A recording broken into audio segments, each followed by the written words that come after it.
அனைவருக்கும் தென்பதிகை குடும்பத்தின் அன்பான வணக்கம். நாம் இன்றைக்கி எந்த நிகழ்ச்சி பற்றி நம்ம பண்ணோம் அப்படின்னு நினச்சிங்கன்னா, தென்காசி மாவட்டத்தோட தனிச்சிறப்புகள். இந்த தென்காசி மாவட்டத்தோட தனிச்சிறப்புகள் என்னங்கிறத இன்றைக்கி நம்ம நேயர்களுக்கு நான் சொல்லணும்னு ஆசைப்பட்டேன். அதுக்கான முயற்சிகளில் வந்து முதல் பகுதியாக இந்த காணொலியை நாங்கள் பதிவு பண்ணுறோம். தென்காசி மாவட்டத்தோட தனிச்சிறப்புகள் என்ன அப்படின்னு பார்த்திங்கன்னா, தென்காசி மாவட்டத்துக்கு அடையாளமே தென்காசி உலகம்மன் காசி விஸ்வநாதர் திருக்கோயில் தான். இந்த கோயில் அரிகேசரி பராக்கிரம பாண்டியனால் உருவாக்கப்பட்டு அவருடைய தம்பி குலசேகர பாண்டியனால் முழுமை பெற்ற ஒரு திருக்கோயில்.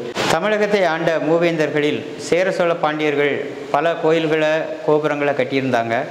ஆனால் ஒரு கோயில் குடமுழுக்கில் அந்த கோயில் பாதுகாக்கப்பட வேண்டிய அவசியத்தை, அதனால் அந்த கோயிலோட பாதுகாப்பு எதிர்கால தலைமுறைக்கு என்ன நன்மை பயக்கும் அப்படிங்கிறதையும் எதிர்காலத்தை கணக்கில் வச்சு இந்த கோயிலை பாதுகாக்கிறதுக்காகவே 7 பாடல்கள் இயற்றி அதை தென்காசி கோயிலோட முதல் குடமுழுக்கில் பராக்கிரம பாண்டியனே அந்த பாடல்களை இயற்றி அந்த இறைவனை வேண்டி பாடி அந்த பாடல் கல்வெட்டுகள் அனைத்தையுமே தென்காசி ராஜகோபுர நிலை கதவுகளில் பொறிச்சு வச்சது தென்காசி மாவட்டத்தோட தனிச்சிறப்புகளில் ஒன்று. இந்த மாதிரி அரசனே இயற்றிய பாடல் கல்வெட்டுகள் தமிழ்நாட்டில் ஒரு 2 கோயிலில் தான் இருக்குது.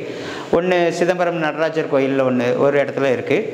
அதுக்கப்புறம் பார்த்திங்கன்னா அது தென்காசி பெரிய கோயிலில் மட்டும்தான் இந்த பாடல் அரசன் பராக்கிரம பாண்டியன் இயற்றிய பாடல் கல்வெட்டுகள் இந்த தென்காசி மாவட்டத்தோட தனிச்சிறப்புகளில் ஒன்றாக நாங்கள் கருதப்படுறோம். அரிகேசரி பராக்கிரம பாண்டியன் இயற்றிய இந்த 7 பாடல்களும் தென்காசியின் திருவாசகம் என்று கல்வெட்டு ஆராய்ச்சியாளர்களால் போற்றப்படுகிறது. இந்த கல்வெட்டு பாடல்கள் கல் நெஞ்சம் கொண்டவர்களையும் கரைக்கும் விதமாக இனிய இசைப்பாடல் கல்வெட்டுகளாக இங்கு பதிவு செய்யப்பட்டுள்ளது. தென்காசி மாவட்டத்தின் தனிச்சிறப்புகளில் ஒன்றாகும். மதுரையை தலைநகராக கொண்டு ஆண்டு வந்த பாண்டிய மன்னர்கள் பின்பு தென்காசியை தலைநகராக கொண்டு ஆட்சி செய்தார்கள். தென்காசி பாண்டியர்களில் முதன்மையானவன் அரிகேசரி பராக்கிரம பாண்டியன். தென்காசி கோயிலை கட்டிய அரிகேசரி பராக்கிரம பாண்டியனே தென்காசி நகரையும் நிர்மாணிக்க தொடங்கியுள்ளார். அப்படி அவர் உருவாக்கிய அந்த தென்காசி திருநகரம் நகர அமைப்பு முறையில் மதுரையையும் தென்காசியும் ஒரே அளவில் ஒத்து போய் உள்ளது. மதுரையில் மேலமாசி வீதி, கீழமாசி வீதி, ஆவணி வீதி, மூல வீதி இந்த மாதிரி இருக்கிற மாதிரி தென்காசி கோயில்லையும் மேற்கு ரத வீதி, தெற்கு ரத வீதி, ஆவணி மூல வீதி, கூலக்கடை பஜார் இது எல்லாமே மதுரையில் இருக்க என்ன நகர அமைப்பு இருந்துச்சோ அதே நகர அமைப்பு, அதே அந்த தெரு பெயர்கள் அப்படியே தென்காசி மாவட்டத்திலையும் கோயிலை சுற்றி அமைஞ்சிருக்குது. இந்த தென்காசி நகரையும் உருவாக்கியது தென்காசி திருக்கோயிலை கட்டிய அரிகேசரி பராக்கிரம பாண்டியன் என்பதில் மாற்று கருத்து இல்லை. ஒரு தனிச்சிறப்பு தென்காசிக்கு உண்டு.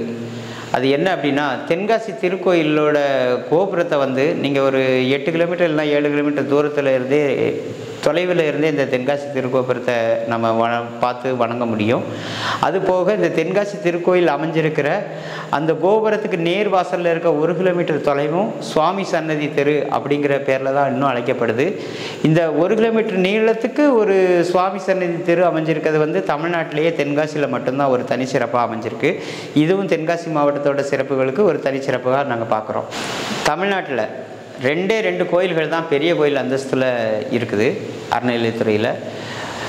அந்த 2 பெரிய கோயில் என்ன அப்படின்னா, ஒன்று தஞ்சை பெரிய கோயில், இன்னொன்று தென்காசி பெரிய கோயில். தஞ்சை பெரிய கோயில் ராஜராஜ சோழன் உருவாக்குனது. தென்காசி பெரிய கோயில் அரிகேசரி பராக்கிரம பாண்டியனால் உருவாக்கப்பட்டது. இந்த 2 பெரிய கோயில் மட்டும்தான் தமிழ்நாட்டோட மிக பழமையான 2 பெருங்கோயிலுங்கிற அடையாளத்தில் இருக்கிறது. இந்த கோயில்கள் மட்டும்தான். கால கணக்கீடுபடி பார்த்தா இந்த 2 கோயிலை விட பழமையான கோயில்கள் நிறையா இருக்குது. ஆனால் இந்த 2 கோயில்கள் மட்டும்தான் பெரிய கோயில் அந்தஸ்தில் தமிழ்நாட்டில் இருக்குது. பொதுமக்களால் அப்படி தான் அழைக்கப்படுது. அரசு துறை ஆவணங்கள்லேயும் பெரிய கோயிலுங்கிறது தஞ்சை பெரிய கோயிலும் தென்காசி பெரிய கோயிலும்.